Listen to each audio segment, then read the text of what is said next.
تحریک تحفظ ختم نبوت کا ذکر ہوگا، لیکن ایک نام ضرور لیا جاتا رہے گا، اور لوگوں کو یاد آئیں گے وہ مناظر جب ایک شخص عشاء کی نماز کے بعد تقریر شروع کرتا تھا تو فجر تک اس کا خطاب جاری رہتا تھا، اور لوگ تلاش کرتے تھے اس میں حکمت کے موتی۔ امیر شریعت حضرت مولانا سید عطا اللہ شاہ بخاری علیہ رحمہ۔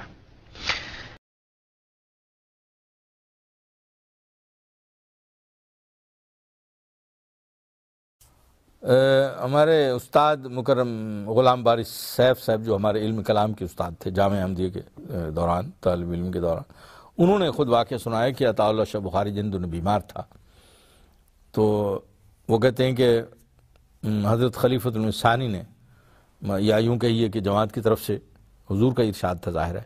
ان کی ڈیوٹی لگائی گی کہ شاہ صاحب کو، عطا اللہ شاہ بخاری کو کچھ دوائیاں اور کچھ پیسے نقدی جو ہیں وہ پہنچایا جائے جہاں وہ ہاسپٹل میں ایڈمٹ تھے۔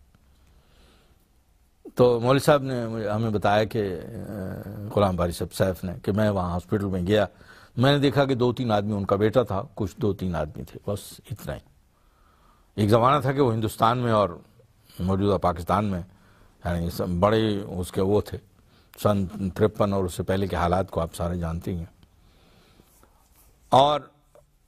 اب یہ حالت تھی کہ شاہ صاحب لیٹے ہوئے تھے، اور میں نے جا کر جب بتایا کہ مجھے حضرت مرزا بشیر الدین محمود احمد صاحب نے، خلیفۃ المسیح ثانی نے بھجوایا ہے، یہ آپ کے لیے کچھ ادویات بھی انہوں نے بھجوائی ہیں اور نقدی بھجوائی ہے، تو ان کی آنکھوں میں آنسو آ گئے۔ پھر میں نے کہا کہ شاہ صاحب وہ ایک دنیا، ایک جہان آپ کے پیچھے بھاگتا تھا، وہ کیا ہوئے؟ لوگ کہاں ہیں؟ یہاں باہر 2-3 آدمی کھڑے ہوئے۔ تو شاہ صاحب نے اپنی زبان باہر نکالی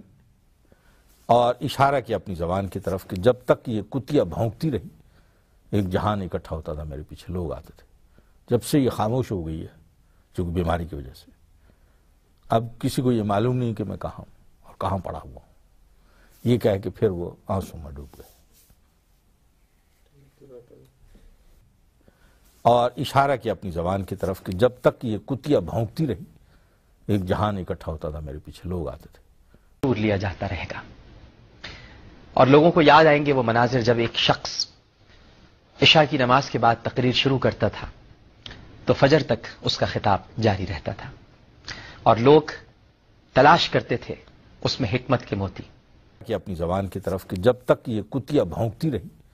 ایک جہان اکٹھا ہوتا تھا، میرے پیچھے لوگ آتے تھے، جب سے یہ خاموش ہو گئی ہے چونکہ بیماری کی وجہ سے، اب کسی کو یہ معلوم نہیں کہ میں کہاں ہوں اور کہاں پڑا ہوا ہوں۔ یہ کہہ کہ پھر وہ آنسوں میں ڈوب گئے۔